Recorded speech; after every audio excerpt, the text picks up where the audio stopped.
Greetings, friends. I've got to tell you that this past weekend was insane. I played my first classical tournament, chess tournament, in over a year, and there's a lot to share with you. A lot of lessons, a lot of ups, a lot of downs, a lot of roller coasters. And yeah, there were some young talents there and some established seasoned vets, top players in my province. So let's see how it went. In my first game, I was paired up against Ayabulela Chebi, a young gentleman, um, also representing their club from Umtata's side, and he started with 1 to e4.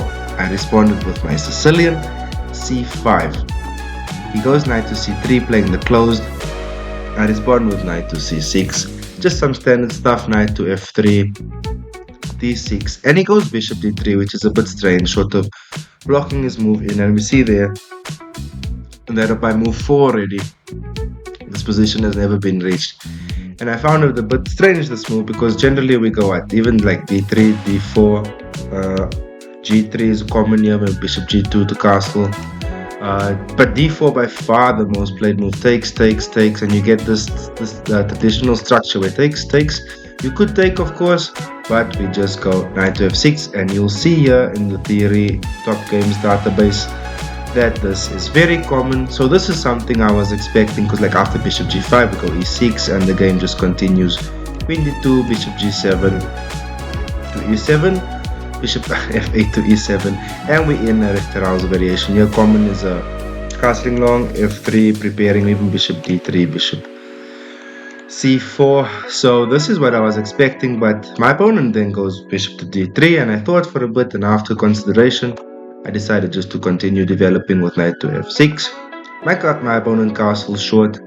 I go bishop to g4. Bishop g4, of course, is just to put some pressure on the knight here to the queen, and to maybe dream of ideas of knight to d4, adding more pressure, because let's say in this position my opponent plays a3. Well, I get this. If bishop there, I'll just take, queen takes, and I have the bishop for the knight exchange, which I'm quite happy with. If you look at the computer, it says it's quite level, but okay, it's still early to say. We go g6, bishop g7 and castle. There's a lot to play for both sides.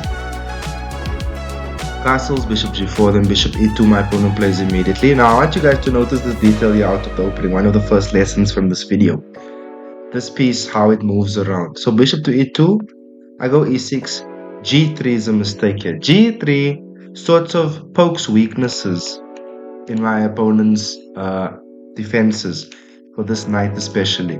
Because now after g3 has been played, you can never play h3 now. Well, you could if you go maybe king g2 and then h3 to kick the bishop, but right now, let's say after this I went bishop e7. If he plays h3, well, look at the valuation, plus or minus 1.5 for black. You just take here and the rook there is forced.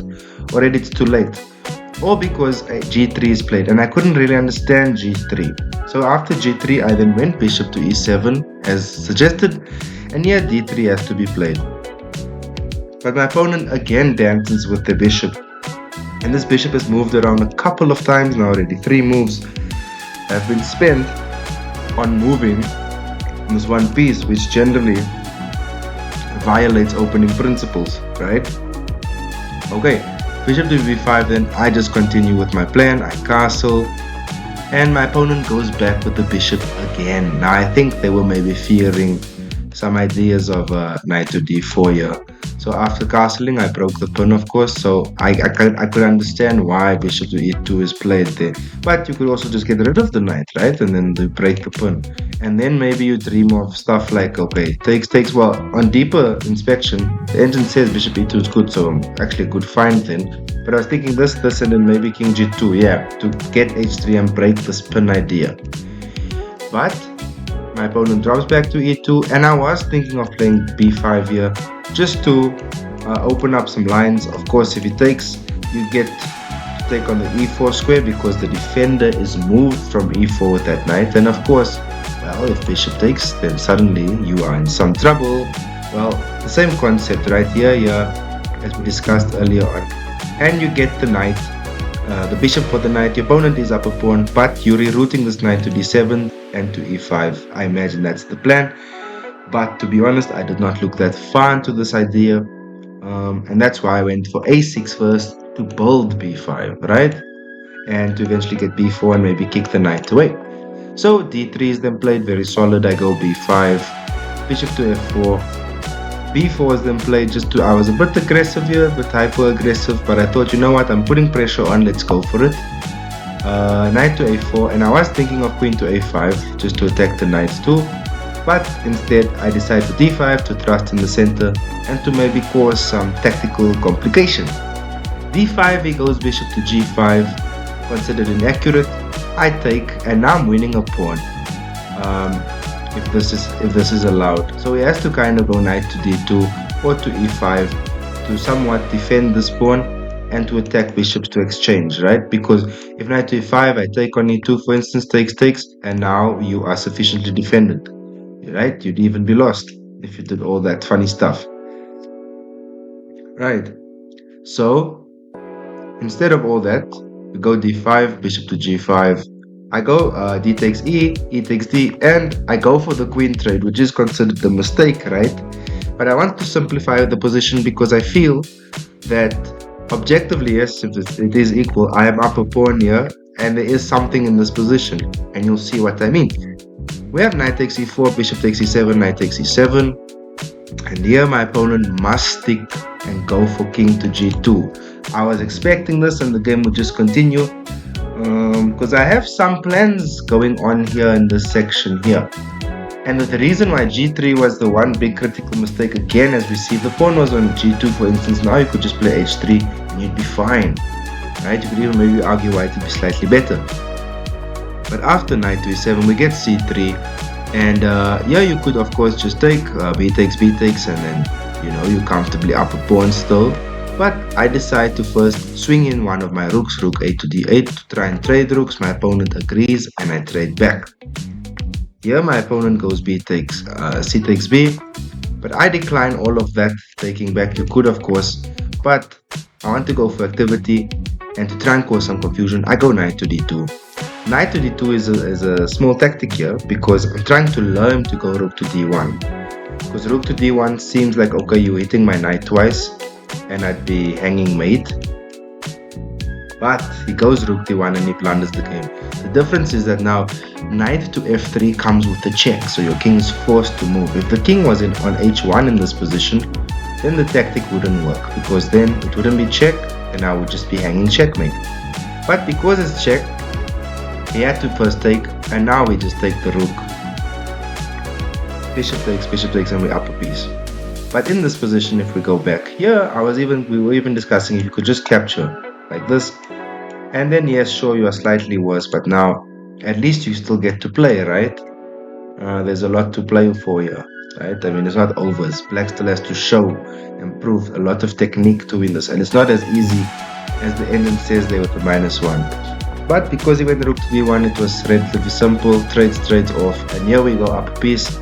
A couple more moves were played. My opponent, of course, has full right to play it out. My king infiltrated, 4 versus 3, but I'm up a piece, so just building a mating net. Knight to g4, check, king to g1, king to f3, knight to d1, I take, and now sort of building a knight and bishop king checkmate. After knight to h2, the plan of course is to go bishop to g2 to completely restrict the king. He plays f5 and misses it, and now mate is inevitable, can't be stopped. He goes knight to e3 and then knight to f3. That is checkmate, and that was a good game. So yeah, good start. Second round, let's see how that went. I was paired up against one of the top players in the tournament, and happens to be one of the top players in the province, Nevin Tyler. Very strong player and really growing well. So this was our second time playing, and in our first game a couple years ago, it was also a very long game, went down to the wire, and he got the better of me. So let's see what happened in this game. I had the white pieces, and I started with 1 to d4. Tyler went d5, I went c4, and he goes c6 in the Slav.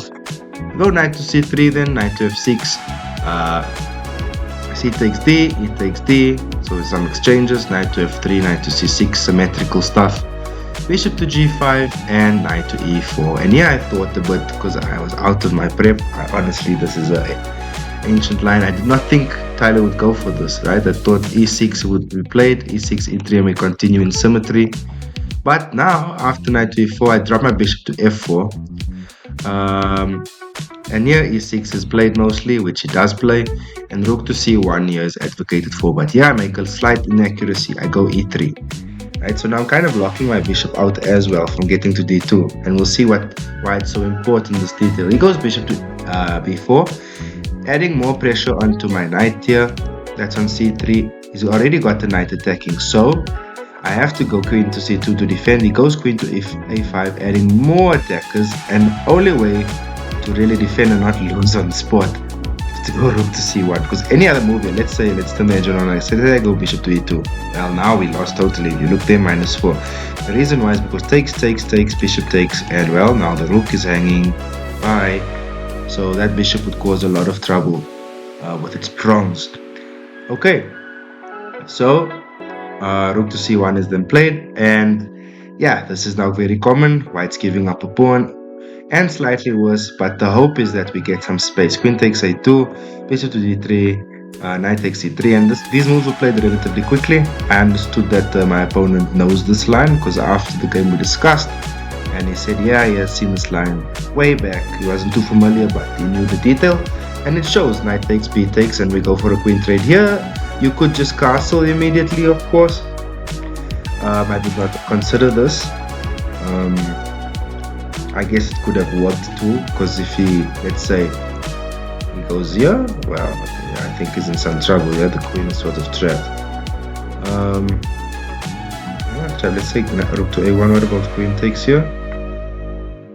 Well, okay, you picked that up, right? Okay, yeah. But of course, I decided to just take. It's still the same evaluation, slightly worse. This move b takes c, but I mean, castles I didn't think of, to be honest, not immediately. I only thought of castling after we exchanged queens. And yeah, this is now the setup. White is slightly worse. White is down a pawn, black is better. Black's got some prospects here down the a file, but white has got some lead in development with space. So my plan is to sort of get my rooks over here, maybe break open the center, get this bishop active, and try and win a pawn back and argue that we are equal. Let's see what happens. Tyler goes a6, I go e4, trying to break in. He castles, and here I go knight to e5, slightly inaccurate. I'm just trying to trade off a knight here to get bishop versus bishop, because I feel I'd have better chances, and I'm gonna argue why this is the case. He goes knight takes, I go bishop takes, and here f6. Now finally, in this position, bishop to c7 is the only move that keeps white in the game and not from losing instantly. Any other move here loses immediately, and I'll show you what I mean. Of course, if bishop d6, well, we're just hanging a piece cleanly. If bishop to f4, there's now e takes here. Okay, this doesn't lose immediately with bishop f4, but there's so much pressure here, right? You need to drop back. This is coming very, very unpleasant for white. I mean, the bishop can't come onto the h1a diagonal anytime soon, and this is the diagonal we really need for the light square, as well as the dark square, the h2b8 diagonal. We need these two for any chances to draw this now or play for more. We need these two diagonals for our bishops, not these two. Otherwise, we are really just not doing much. Otherwise, we're super passive. As you can even see in this demonstration, if the bishops are on these two lines, they're not operating as well. If they're on these two lines, they are fully operational snipers. So yeah, this is why bishop c7 is the only move. Of course, here's the worst move, and crazily enough, it's the most natural looking move. Bishop to g3.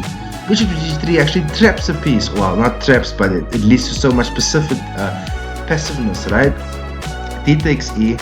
You cannot do this now, well, because now you just go f5, you go bishop to d3 or to f3 and f4. It's done. Game over, right?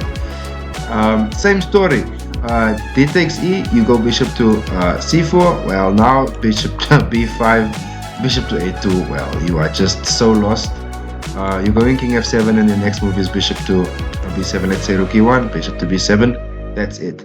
Here in this line, you're not down a piece, but look at the evaluation, look at the position. You're down 2 pawns, you have no compensation. Black is connecting their rooks, their bishops are coming out alive.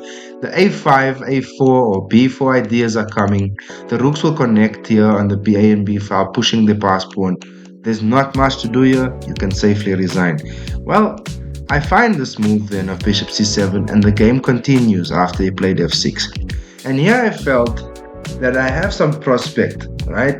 Trade off some pawns, come in with my rook to the e file. So maybe there's something to work with. He goes b5 then, considered inaccurate, and immediately then I say, okay, he takes, and rook to e1. So here I felt we are quite drawn. I offered a draw in this position actually, but he declined. He goes rook to f7. I go rook c to e2. And here I felt, okay, objectively engine says black is slightly better, like minus 0,1. But optically I felt, no, there's no way here we are worse. We have the doubled rooks on the e file. We have initiative. We have play. His rook's out of the game. His other rook is stuck guarding his bishop on e7. That light square bishop hasn't moved yet. We've got some play here despite being down a pawn. He plays correctly by going bishop to f8. I have to go bishop to a5 now because, well, his rook is attacking. So very smart move.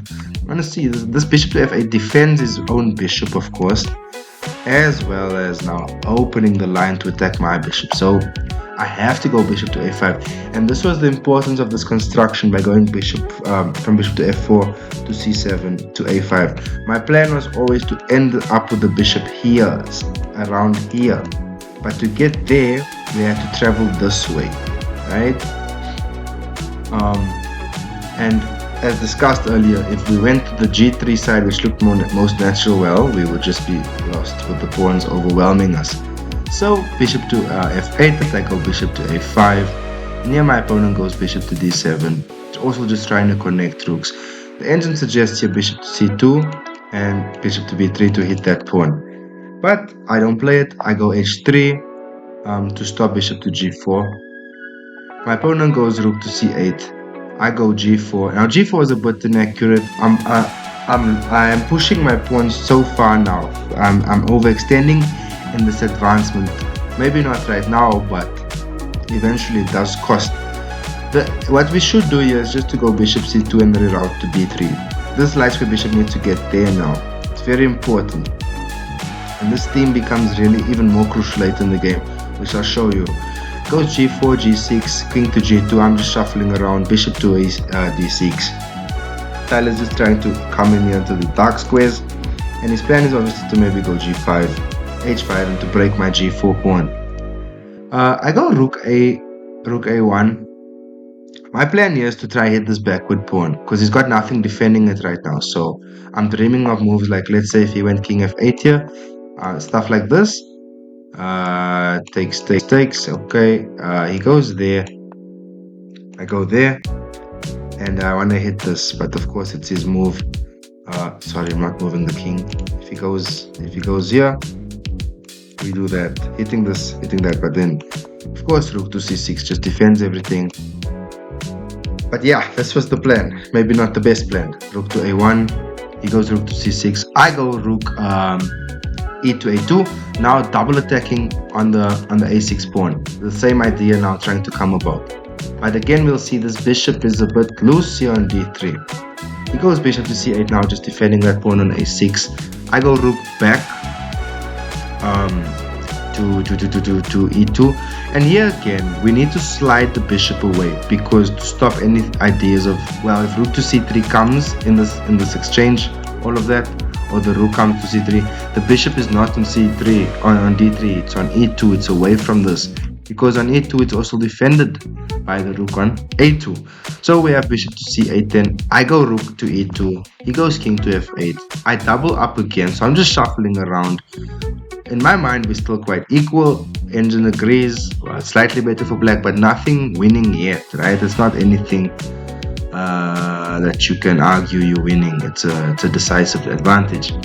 He goes bishop to d8, to d7, sorry. And here I was calculating and contemplating, right? It was around move 29-30 that I saw bishop to c2 and bishop b3, or even bishop to b1, bishop to a2. The reason why is we're hitting this pawn cleanly, right? And for the life of me, I don't know why I don't swing it over like this, because I'm hitting this pawn and it's nearly impossible to defend the d5 pawn, right? Let's say bishop to c3. He now has to go b4, and we do trade. Takes, bishop takes here, and if he goes there, not a problem. We can go back to d3 now. We can't really go here because now we just down a clean pawn. Even if we go this side, okay, you can take there, but here it's about the same type of tabiat, the same type of evaluation at 0,6, 0,7. But if we go here, he takes there, for instance, the outside pass pawn is gone now. Here you can play this out to a draw for sure. You're coming in with your rooks to b2, swinging up here. This is drawn, it's easy to hold, right? But instead of bishop to c2, I went king to f3. Now king to f3 here is a mistake because I'm opening myself up for lines here in a check, right? And he plays king to g7. I go back immediately, and now he goes bishop to c7, also just shuffling around. Importantly here, we cannot afford to really trade off here. Reason why takes. My dark square bishop is gone from defending here, and this would just run, right? So that does not work. Instead, after bishop c7, I go bishop to b4. He goes back to d6. We repeat, and he goes f5. After f5, then we do not take. We try and freeze it. Structure, we go g5. He goes f4, and now I just play f3 to cut off any funny ideas here, or discovery stuff.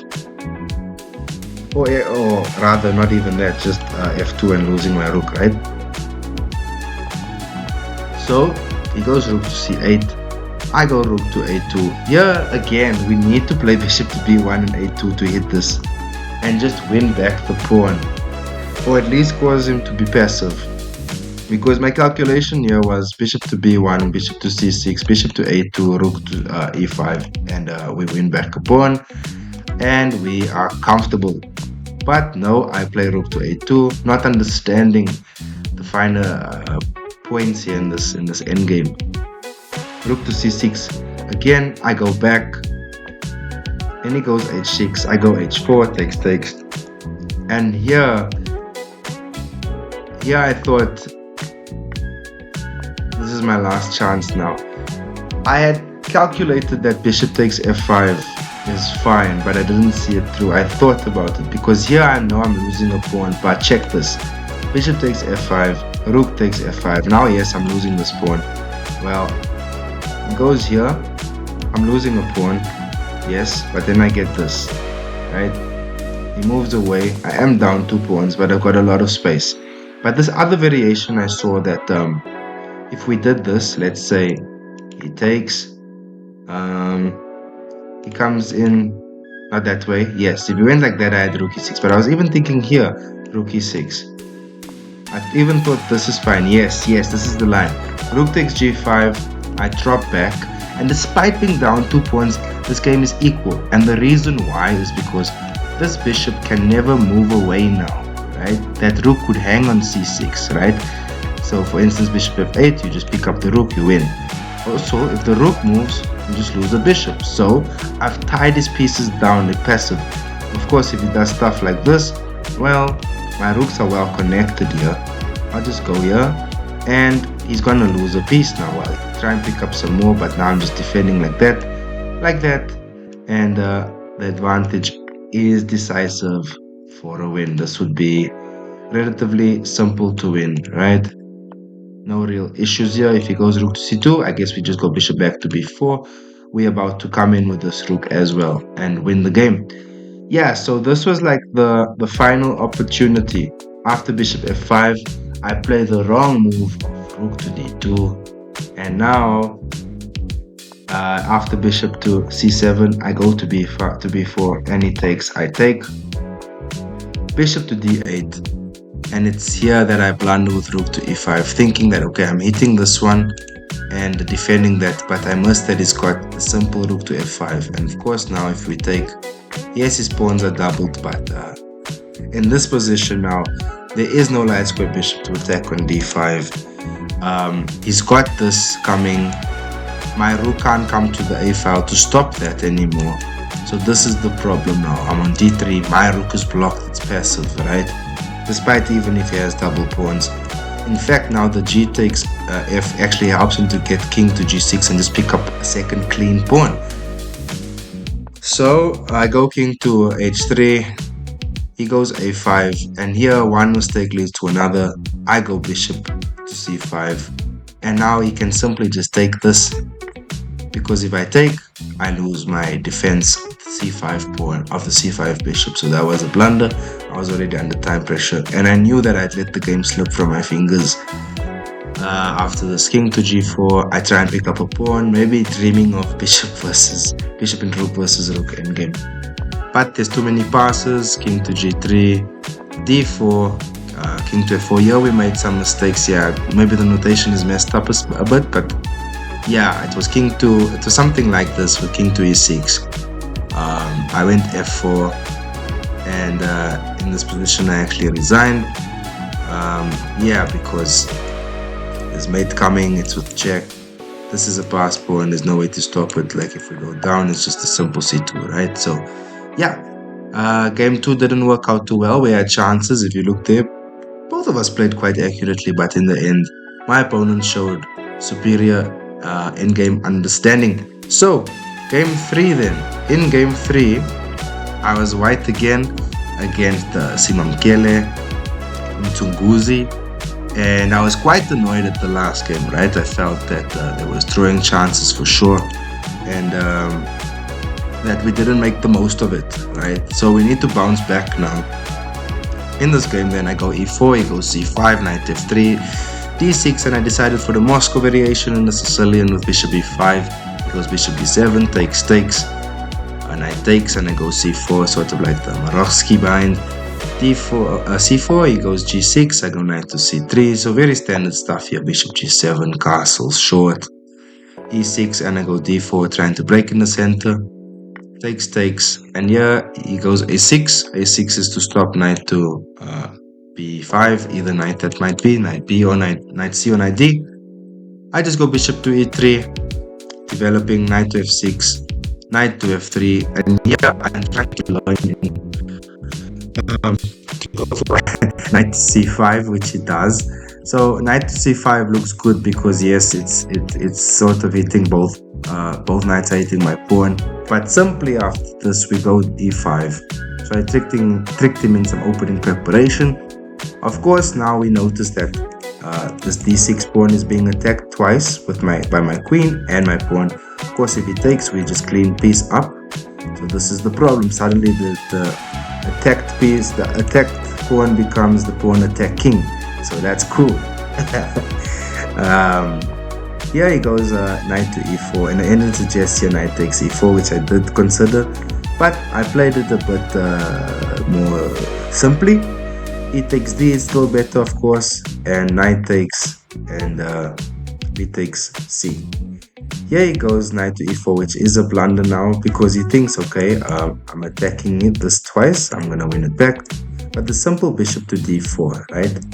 If takes there, of course we just win that.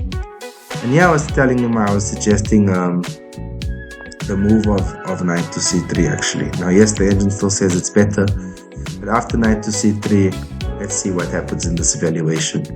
Yeah, okay, it was suggesting queen to e1. I wasn't seeing queen to e1. In my mind I was thinking, okay, maybe queen to d3, but I didn't see a way forward actually, right? Maybe I would have found it with deeper calculation, but honestly I wasn't. So I was seeing queen to d3, takes, and he'd go maybe, oh yeah, this is what I thought, this is what I told him I was scared of happening. Yeah, if all of this business of bishop takes and you take with a queen, you end up just losing your queen like that. So you'd have to take with a knight, and you go knight a4. This is the line we were discussing. Of course, if queen there, we have to go knight to b6. And this is the position at the end. So yes, it is better for white, but there is still a lot of play to take place, right? It's not winning on the spot. But with the variation that we did follow then, after bishop d4, my opponent played f6, and now the position's falling apart. My opponent's king is not castled, the e6 pawn is weak, f6 was moved, so he's really weakening his king, especially since it's not castled. My pieces are very active here, can come into the attack very quickly, and we'll see. Rook to e1, my opponent goes knight to d6, I go rook to e6 check, king to f7, bishop takes f7, which looks like, okay, we're hanging a bishop for nothing, but if takes, of course, we'll pick up the rook. And of course, if you just take here, my rook, well, we're picking up your queen. So sort of a discovered on the queen. Plus the knight's also hanging, so if you take this way, well, you just take that way, which ends up happening either way after bishop takes and rook takes d6. My opponent goes queen to a5, and now simply there's a mate in 10. Rook to d7 starts at bishop to e7 and queen to d6, and it was in this position on move 21 that my opponent resigned, because yeah, if either rook defends the bishop, we're just gonna play rook to e1. If queen comes back as well to try and defend, there's even knight g5 ideas, you know. So yeah, this was the position, and he should have, I even thought of after queen to a5 to sack my rook this way. The rook takes f6, which is still winning, of course, but it requires a bit more calculation. But the simplest way was just to go rook to d7. So that game ended quite nicely for me. Game number 4 is where the real drama was at. This was my favorite game from the tournament, and I really enjoyed this game. One of my favorites I've played in a long time. This was a roller coaster. Emotions were running high. Round 4 is starting.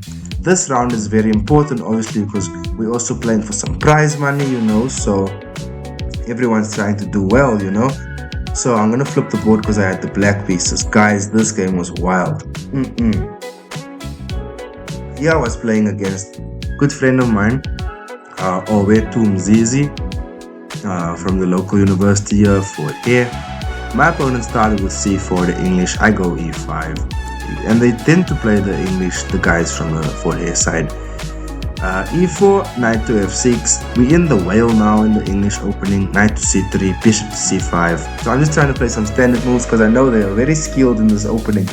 a3, I go d6. So of course now if you're trying to trap my bishop with b4, doesn't really work because of this. In fact, now we would be much better.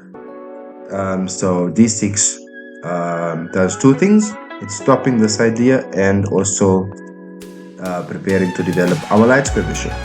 My opponent goes d3, then he doesn't go for the b4 stuff. Of course, after d6 you could still play b4. It's fine, it's actually okay.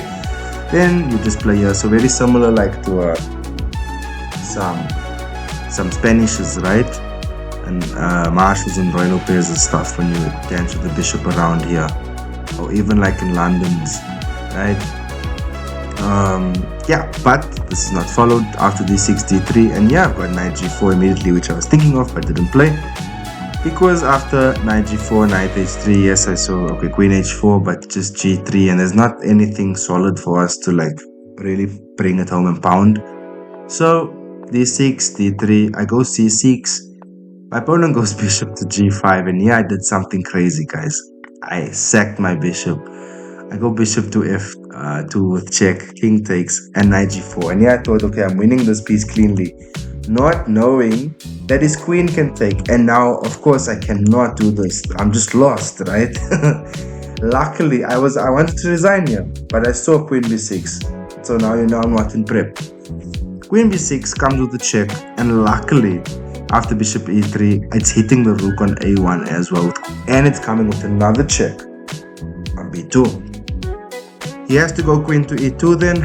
Any other move is not really good. If he goes here, for instance, well, he loses his queen because the queen is still under attack. So he needs to defend with the queen.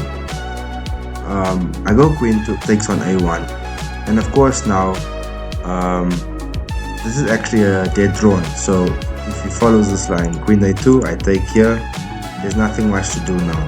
It's actually a forced draw. We repeat the line, and we will go home. So this is not followed though. After takes, he goes knight to a2, which is slightly better now. But here I was very nervous. My queen looks awkwardly placed. My pieces aren't developed. For him, relatively, it looks like he's got easy development from here on out, right? So this is a setup I've never played or seen before. So I was on my own here, and it was scary. I go queen to b1 with the intention of just going to b6 and coming back and just trying for another plan. He goes knight to f3, and now I go c5. I could have maybe even started, I could not go there immediately because I would just be lost. So we need to try and find a way to wiggle out. The engine suggesting queen to b3, maybe to take on a3 and maybe d5 with the queen coming back, I don't know. But I go c5 with the intention to go queen to b6 because it obviously then stops the bishop. Knight to c3 then, knowing now he's going to probably be a bit better, I go queen to b6, bishop to g5, I go bishop to e6.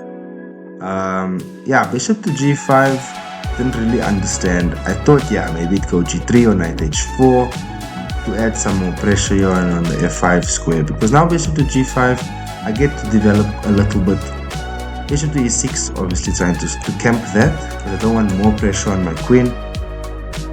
Bishop to e3, and this is just general, like, human nature in chess, like, you're trying to safeguard your stuff, right? And this is what I was trying to do. Funnily, the evaluation only says plus 0.5 for white. In the real game, I did not feel this way at all. Knight to c6, then at least I get that. Obviously, the plan is to go knight to d4, attack the queen and the knight at the same time, get off some pieces, and just try and castle queenside and get a game. Knight to g4 was the mistake my opponent made. So knight to g4, I get to play knight to d4. Of course, now if he takes here, well, he's lost. But it's actually not that bad for him because he gets this, and my queen is under real pressure. Like, you got to find some crazy moves to keep the game going. Like, let's say, for instance, queen to c6. Well, now you're losing a rook, right? Can't even really do that. He takes here. What are you doing? Right? I mean, if you want to try stuff like this, you're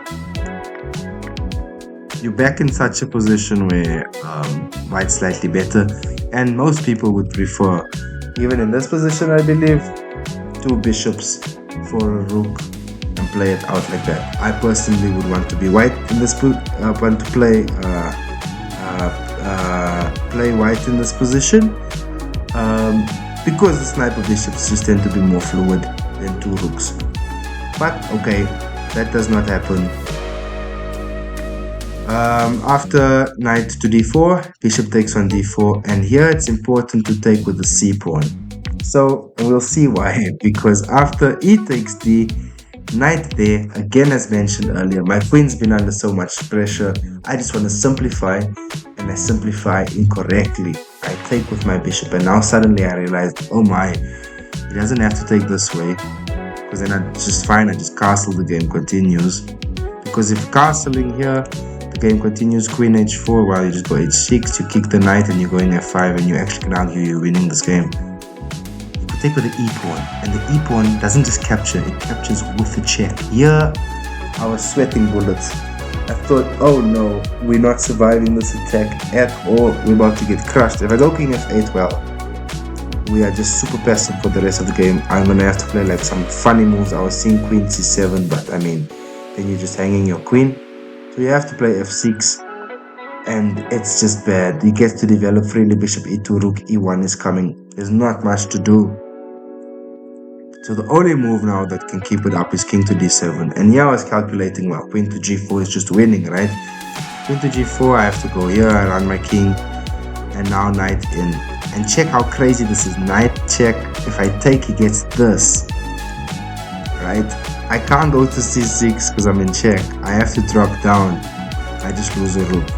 This is over. I'm losing second rook even, you could argue, right? I don't think this does anything at all. so we'd be down too much material, right? So I thought after queen g4 of resigning, but he doesn't find queen g4, he first goes g3. Now his plan is probably to go here and then there, or after g3 here, and then build with h3 and just hammer me down here, because he's winning a lot of pawns on f7 and g7. But he starts with g3 and I go rook a to e8, right?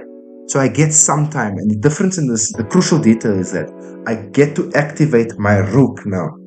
So if he tries this business of maybe queen takes g7 or f7 or trying to hit my rook here, this rook is in the game despite those checks. So my king could go here to c7 and b8 now, because this rook is there. That's why we tried to just try and connect rooks, right? And we managed to. So that even if the check comes now, which it does, and now it's even worse for him. He went for like a plus 3, plus 4 almost, to totally draw now. Because now I get king c7 and yeah, I'm breathing fine. I get to play. My queen has got some lines on the b file. My rook is now got the open e file, which is very important. And his rook is still locked away, and his bishop underdeveloped. So I'm feeling optically this is better now for black. Knight to e4, then I go g6, and his plan is to go knight to f6. And guys, here I spent like 15 minutes. I was so scared in this position, like, do I go rook e7, which I considered, or rook e5? I end up with rook e5. The thing is here to consider is rook e5 is allowing this check, right? Because I drop back. If he drops back with a queen, let's say back here, well, not immediately, but I was just always thinking, like, he drops the queen away, there is this idea coming. Obviously it wouldn't work there, but this is what I was worried about. But my opponent played king to g2, and here I was thinking of queen to b2. I did not play it though. I went rook to f5, just trying to pressurize his knight. He goes queen to e4. Yeah, the engine is now suggesting this. Of course, if I take here, I'm just losing my rook this way, here. So, and yeah, the engine is suggesting some funny stuff of this. I would have played here. But yeah, this did not happen. Instead of that, and here he offered me a draw, I declined the offer. I just repeated once. He went to g4, and here I went rook to d8 to stop this check. I was really feeling paranoid about that check. My opponent blunders now with bishop e2, and I was hoping he would play it because he's trying to connect his rook to continue his attack, right? Because his knight's doing a good job in stopping my rook from coming to e8 now. But bishop to e2 is a mistake, because after queen to b2, how are you defending your bishop, right? Your queen is, but now you bring your king here. Well, now I just go rook here, right? This was the plan, right? To pick it up like that, another piece. If you come to the f rank, f file, rook to f5, you lose your knight. You're giving up your queen there, you have to, yeah? But the engineer is, yeah, rook to f5 wins totally. He goes king to h3. Of course, you cannot do this too. If you go rook to d1, there is rook to d1, there's queen to d2, and you cannot defend. Again, if you try this, it's the same concept, right? You go away, I pick it up like this, or even picking up this one, right? So it all falls apart. Everything is pinned now. King to h3, queen takes e2, queen takes, and here's just a matter of technique. h5, knight to e4, f5, knight to g5, rook d to e8. And here I was actually hoping he would play this rook to, knight to e6 with check, because now I just simplify, remove a knight for my one rook, and I pick up a pawn and a knight. I'm up 3 pawns. This is some nice endgame technique, guys. If you know you're finding yourself in a position like this where you're winning totally. I mean, I still have all 8 pawns on the board. Shows you how explosive it was. You know, and they only got 5 in most positions. This is totally winning in any setup. So I just decided to simplify it, because it was already so complicated, and it's very tricky, this guy that I was playing. So rook to f2, just a6, a4, rook to e3, attacking on d3. f4 cannot capture because you're in check. King to g2, I go f3, king to f2, and I go g4 just to build that line more. I go h4, h3, king to d6, a5. Could even go for b5 if you're unpercent. We could go king takes b6, but I just go d5. To build more pressure, king f1, d takes c, d takes c again, and rook to c3, trying to hit c4. My opponent then goes rook to f2 to try and he thinks, okay, I'm gonna relinquish my defenses on the f3 square. When I take here, he's gonna take there, but not realizing after rook f2, he suffocates himself and plays himself into a checkmate, and it was on move 45 with rook c1 that my opponent played himself into a checkmate and that I won. So yeah, anticlimactic ending for my opponent. So and he was not very happy with himself at the end. But I told him, yo man, that was a wild game. Don't feel bad. It could have went either way, because it really could have.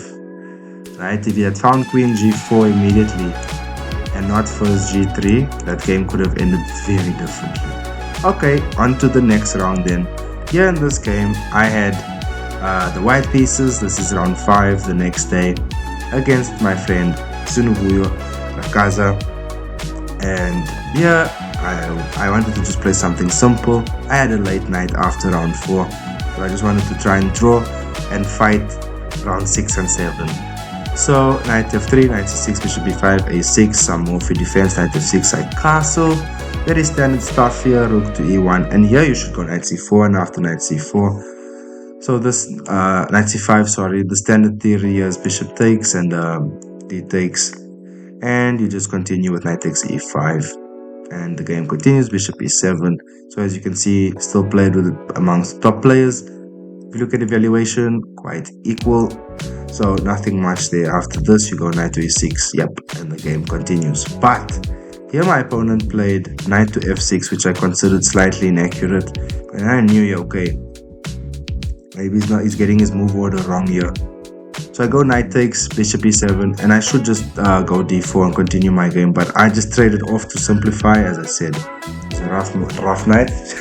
Just want to play it easy, try and get a game later, nothing too tactical, right? He goes d takes c, I go queen e2, attacking his bishop.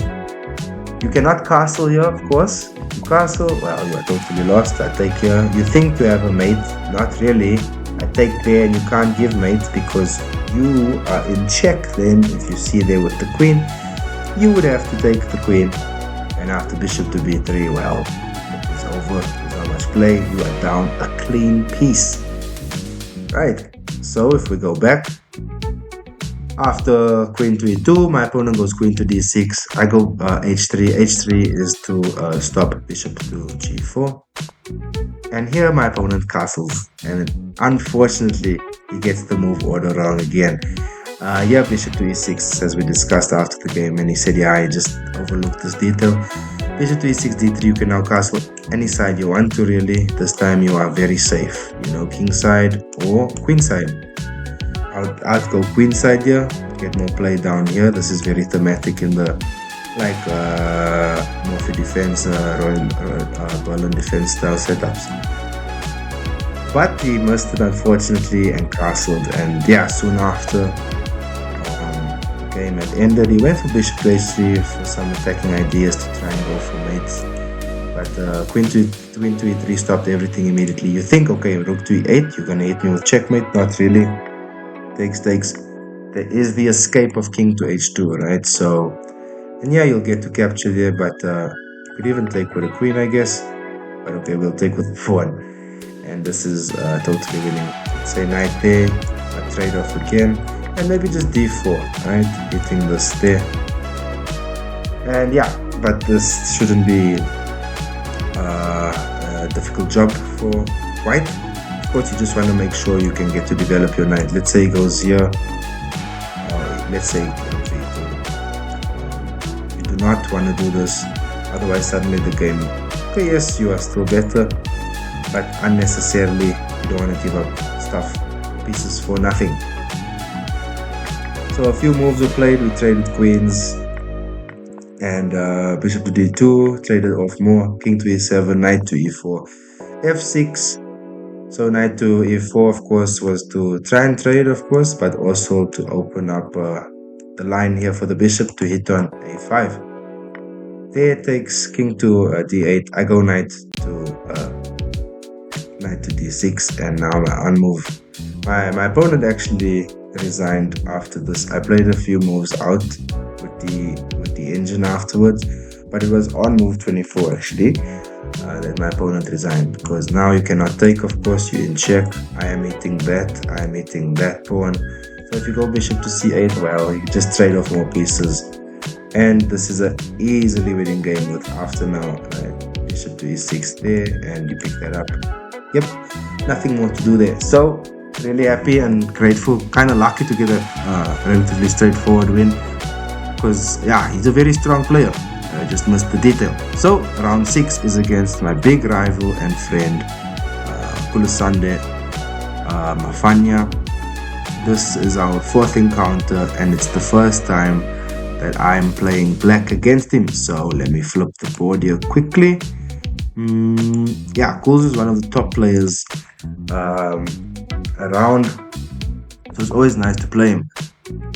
He goes d4, I go knight f6, c4, e6. He goes for the Catalan, I go bishop to b4, knight to d2, d5, and knight to f3. So very standard stuff here. Mainline theory, of course. Carlsen has had this against Dubov a couple of times actually, if you look there. 4 times actually, and a lot of times against Dingleren as well, and against Fabi.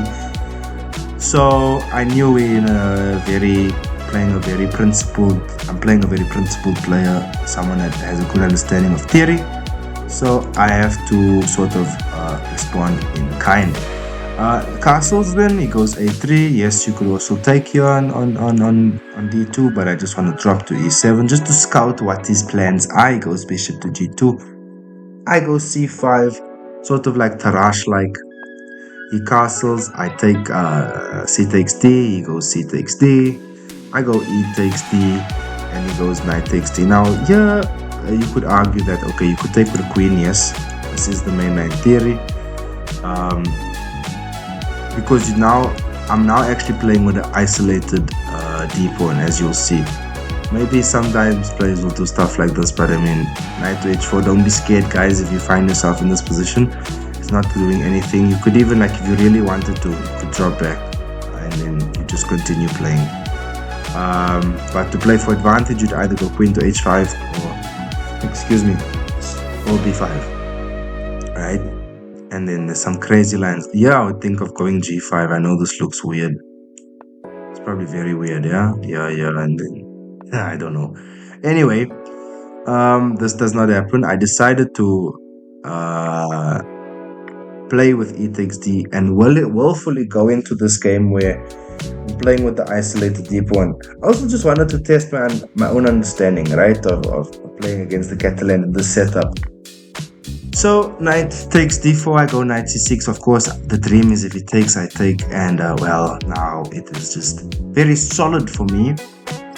But of course, he's not going to play into my trades. He goes knight 2 to f3. I go bishop to e6. Now, this was a mistake, and I realized it a few moves later. Positionally, it felt wrong. It felt uncomfortable. In the moment, I didn't sense it as much, but I knew long-term, medium to long-term, a couple moves later, here it takes, and then later even, yeah, there he gets that immediately. It's annoying. You have to play some queen d6. If you go queen d7 even, it's even worse now because of this, right? So it's much easier for him to play. Of course, now if we take, you know, it's the main problem is this, right? And that's also hanging. You know, you can't do this. You could, of course, but then, I mean, what are you really doing? You're down positionally. You're about to lose this pawn. Like, check there, right? There's no compensation, you know. So this is why I realized later, wow, this is a problem. And there were lines later on after bishop to e6 and him not taking, that I go knight to h5 here and queen to e7. The reason for queen d7 is to go to bishop to h3 to try and trade off that way. Because now let's say he goes rook to c1 as it did. Well, you could even, okay, let's say I take, took back bishop h3. Like, this is even something we could go for, right? Maybe not immediately, but yeah, he ended up not taking on e6. Goes knight to b3, I go b6. B6 is also just to stop the knight from like jumping in. Knight to d4, he goes again. I take this time, knight takes. And here I go rook takes, queen takes, and rook to c8. Quite equal, queen to e2, and there's bishop h3 as discussed we should play. But I end up not going for it. Guys, apologies. My program crashed, so I'm doing this part 2. I'm going to mesh it in. Yeah, but I end up not going for it. He goes knight takes on e6. I capture back with my queen, and he finds queen to d7, which I didn't expect. So yeah, it's quite tricky now. You can play a5, which is the top recommendation. You need to be careful for any back rank tricks. So for instance, yeah, this rook d8 doesn't work, of course, because takes, and rook d8 would be checkmate, right? So yeah, I decided to simplify because I felt I could hold. I took on d7, he took with the rook, and here you gotta find bishop c5, but I go bishop f8, and bishop f8 is to sort of say, okay, you can take here, but I'll take there, and you'll take there, and I'll try and hold on. It also stops rook to d4. But my opponent doesn't go for the pawn, he goes b4, and I go rook to a8. Now I have to hold on to my a7 pawn. My opponent goes into g2, and I go h6, which I wasn't happy about. I felt that structurally h6 is going to weaken my position in the long term, because when I move my bishop away from the f6 square, you will get to play d4, right? And let's say now the only way, rook to d4, the only way I get to defend is by playing h5, right? And let's say now I want to break my chain with g4, I have to go g6 to defend like that. But then suddenly, this h6 pawn is weak. So in retrospect, I wasn't happy with this. I wanted to play king f8 immediately here. And then try for this, because if, so this, and then if that, well, not immediately. Let's say h3, then this, then that, then I'd get this, right, and then this. Okay, it also doesn't work because he gets to attack me that way. So my calculation was wrong. Happy it didn't go that way though.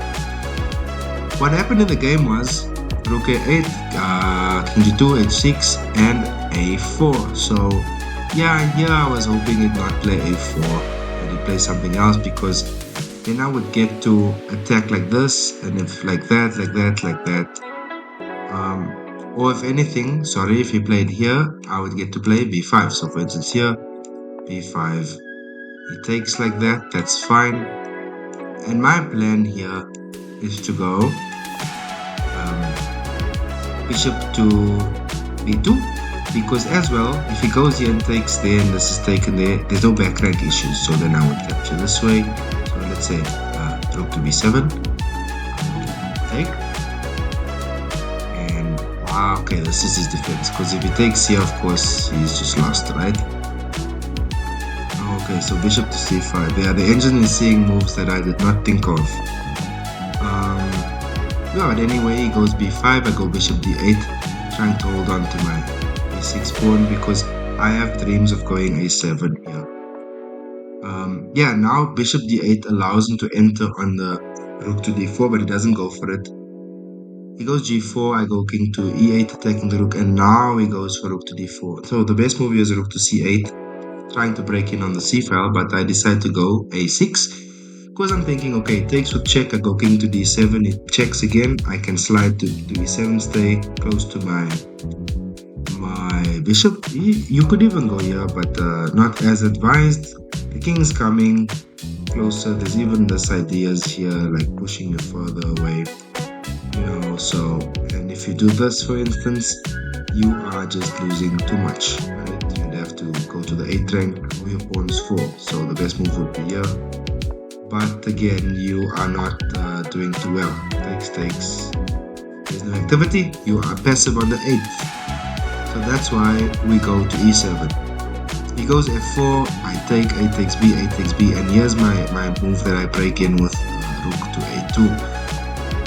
My plan is to get him behind the b pawn, and there's a reason why I wanted this construction and to give up my e pawn. So in my mind I was thinking, fine, I'm going to lose a pawn here either way. I know I'm losing a pawn, but let me rather lose my center pawn. Then we have 4 versus 3 where the pawns are closer to each other, and on the outside it's 1 versus 1 instead of 2 versus 1 or 1 versus 0, right? And this pawn on b5 is in a light square. So in my mind I was thinking, cool, he's got a dark square bishop, I've got a dark square bishop as well, meaning both our bishops cannot defend that pawn directly. The only things that can defend that pawn his pawn on b5 and his rook, as well as his rook and his king, right? And my rook is the only one that can attack that pawn as well as my king. And in my mind, logically, I'm thinking, well, my king is closer to that pawn. Maybe we can wiggle something in the long run and try and get to that pawn and hope for the best with this 4 versus 3, because I know he's not going to lose any pawn. But as this game continues, I start being a bit over-ambitious. He goes rook d5, then defending. I go bishop to c7, bishop to d4, attacking my rook as well as my pawn. And here the agent is suggesting rook to b4. Imagine, I'm gonna have to like this, and if he does what? And I was thinking, okay, what if he just does that? How do you respond to that? You have the check. Okay, and then you are totally drawn. This, of course, is something I must. Of course, if you go here, you are not saving it. This is just more straightforward to win, right? Yeah, I didn't think of rook before, hey? Yeah, if rook before, maybe here, and then like here. Yeah, but this is the problem here. I'm gonna come back to this g6 move. It's very important for in-game understanding why you do not want to get involved in an offload or overload. You know, in rugby when it's like 3 versus 2 or 4 versus 3, or mostly it's 2 versus 1 most of the time. The most common one. This is, you're gonna see, it's something similar that happens here. So we'll get to that. Back to the game then. Bishop to d4, I go rook to c3 with check. He goes e3, and here I'm thinking, oh my opponent might be trapping their rook actually. I go g6, and this is now the mistake. This is where the offload comes in, right?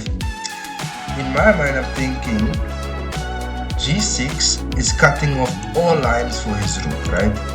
So g6 stops rook to h5, rook to f5. He cannot go to g5 because this pawn is there. He cannot go to e5 because this bishop is there. He cannot go to c5 because my pawn is there. Yeah, so all I have to do is to initiate an attack now. And I'm thinking after g6, I'm going to go king to e6. But he was one step ahead of me. He goes h4. And here we can sort of see an offload about to happen, right? But in my mind, I'm not realizing, oh my, I'm actually lost. Yeah, I thought I'm still playing for something more. I go king to e6. He goes king to e4, holding on. And here I go, rook to b1. So here, after rook to b1, he has to go h5 to ensure a total like clean win. Because like after h5, there's like the top moves here, rook to g1, takes. And now you're just running through, right? Here I can't do that really because I'm being overloaded totally. This is a pass pawn running. You do not run it immediately, of course. Well, you could even. Here, there. If I take, there's this and it's over. So this is the problem with the offload that I got myself into with this g6 push earlier. So yeah, perhaps should have not played g6 at all, and we could still have some chances to hold. Perhaps first king e6, after king e6 here, and not g6 because then it's the same thing.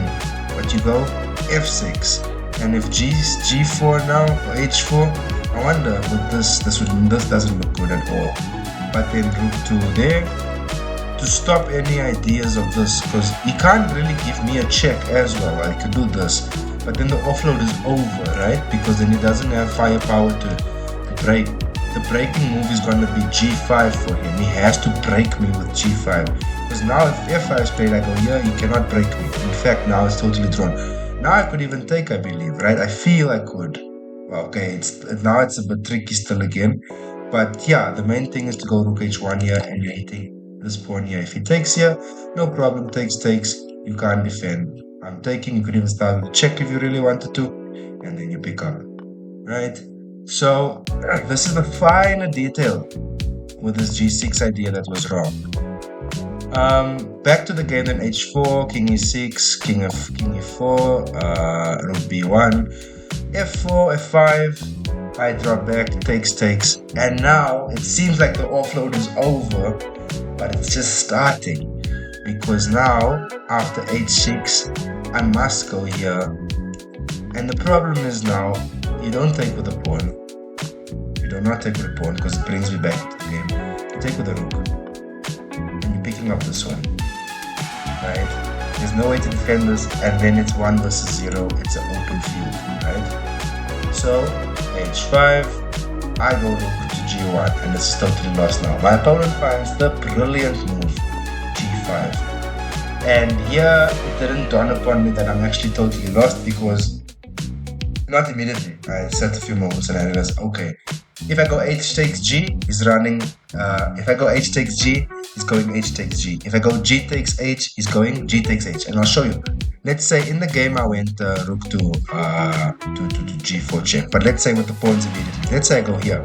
Right? I think, okay, I'm taking that pawn. He can't do this, of course, because then I'm totally winning. But he runs with the offload there. Right? And now suddenly my rook can't even attack him because my own pawn is in my way. So now I would have to do some funny things like bishop e5, but I'm just losing immediately, right? As you see, they're mating 13. The thing is, let's say I run with my king to f8, thinking, okay, I'm covering the pawn king square, right? And his rook can't break it. Well, I'll simply just rook to c7. What are you doing? Because now I run here. I didn't even see this, to be honest. Rook to c1. Let's say I run up here, just there. I do this. He gives a check. I run up. It is mate coming up. Excuse me, guys. I had to sneeze. Okay, but I wasn't blessed. In this game, let's say I go g takes h. Well, same story. You just go g takes h, and this bishop on the d4, that sniper is the big problem because, well, I think I'm running back in time. No, h7, I'm running there. I have to give up my rook. And totally not even winning this bishop for something, so that's over. So my opponent found that brilliant move of g5, and I just gave a couple checks, rook to g4, king to f3, rook to f3, king to f2, and h takes g. There was nothing. After g4, g7, bishop to g3, king to f3. I resigned on move 49 because there is nothing more to do here. I just have to do this. He doesn't even have to take immediately. You can even give a promote to queen first, but of course you would do that. And coming up next, I can't even fall back to try and defend, like, because my bishop's on the dark square. And yeah, he's promoting on a light square. Well, yeah.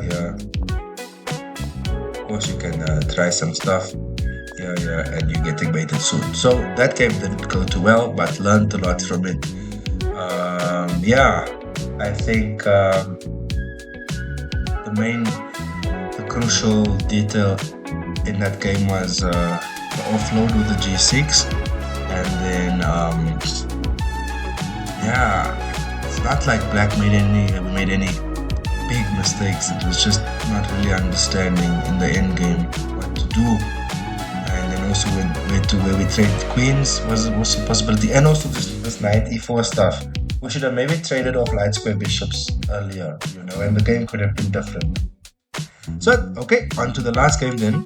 I was paired up against my good friend Likona Bonani, also from the University of the Fort Hare. And here we had a quick game. I started with 1 to e4, he went to e6, he's a French player. c4, c5, knight c3, the Steiner variation, knight c6, knight f3, d6. This was the last game we were both tired, so I just wanted to play it quickly. Knight g2, e7, d4, c takes, knight takes. And here he goes g6, which is a bit of a blunder. Here I should go knight d, b5, but I go knight b, b5. The reason this is more powerful is because I'd be hitting this pawn immediately with my knight and my queen. But I go this way. He goes back to f8, trying to defend. Engine says you should just forget about it and go bishop g7. So like I imagine after bishop g7, knight takes on b6, king f8, because there's a check. Knight f8, I castle, a6, knight back to c3, bishop to g7, bishop to e3, knight g2, e7 again, rook to c1, castles, and here the engine saying that I should take on c6, I go a3 to prepare b4, he goes knight to e5, I went f4, knight to d7, d4 is played, and I'm enjoying a slightly better position. I have more space, my pieces seem more fluid. He goes bishop to a6, which I considered an inaccuracy. I go queen to d2, just to also add some firepower on this line and break with f5 soon enough, and also maybe to bring this rook to d1, lead this pawn. He goes f5, unfortunately, and blundered, because after f5, the e6 pawn is backward, right? And it came with knight takes on e6, forking the rook and the queen. So yeah, it was on like move 17 that this game ended. So yes, guys, this was my tournament, the first one back after a year. It went relatively okay, 5 out of 7. I would have liked to have drawn the two top guys, because objectively there was draws, especially against Tyler. Against Kulasana it was a bit more difficult. I mean, the position itself to play. But yeah, we learn, we go to the drawing board, and I hope that this helps, and that you found it somewhat informative, me sharing my experience with you in this tournament. And yeah, if you guys really liked the content, please do consider hitting that like, comment, and sub. I'll be back very soon with more videos. In the meantime, you can check some more videos out here. And yeah, hope to see you soon. Take care. All the best for your chess. Bye.